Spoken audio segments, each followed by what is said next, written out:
නින්දක් අහලකවත් නැතුව ඇස් පියාගත්තේ යශෝදරා සිදුහත්ය යන්නේ දැරල වුණාට සමහර විට සඳලු තලයට තුවගෙන ගිහින් ඉක්කි ගහන්න ඇති සිදුහත් නොපෙනී යනකම්ම. ආපහු හැරිලා නොබලපු නිසා සිදුහත්ට නොපෙනුනාට චන්නයි කන්තකයි දෙන්නම දකින්න නැති ඒ දරාගත්තු යසෝදරාවගේ පින්වන්ත මුහුණ.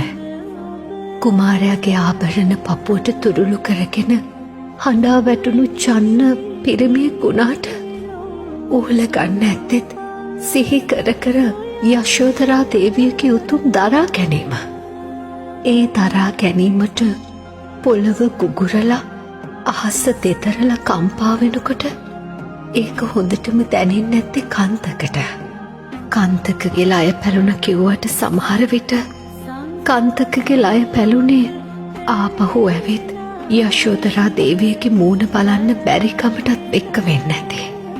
එදා යශෝදරාව රළු ආහාර වැළඳුවේ පඳු පාට ඇඳුම් ඇන්දේ උඩු මහලෙන් බිමට නොබැස්සේ ලෝකෙ කාටවත්ම නොදෙවෙනිව ඒ පපුවේ තිබුණු අසීමිත ස්වාමි භක්තියට. අවුරුදු ගානකින් තමුන්ගේ ස්වාමියා බුද්ධ රාජ්‍ය දිනාගෙන එනකොට එතුමියටම දැනෙන්නේ නැති තමුන්ගේ දරා ගැනීම ශක්තිය. අන්න ඒකයි රාහුල කුමාරයාට නරසීහ ගාථා කිය ආඩම්බරෙන් පෙන්නුවේ වටින බුදුහිමිගේ පින්වන්ත මුහුණ.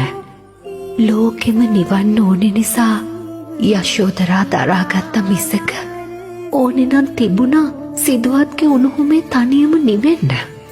එකම එක කඳුලක් හරි හෙළුවනං එදා යශෝදරා සිදුහත්ට පේන්න ඇත්තටම අත බුදු කෙනෙක් නෑ මේ තුන් ලෝකෙටම.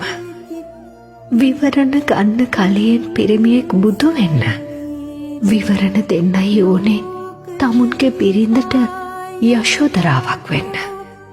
ගෑනුන්ගේ කඳුළුවලට හේතු දුන්නෙම පිරිමි වුණාට පිරිමින්ට දිනන්න රජ වෙන්න බුදු වෙන්න හේතු දුන්නෙම ගෑනුන්ගේ අසීමිත දරා ගැනීම.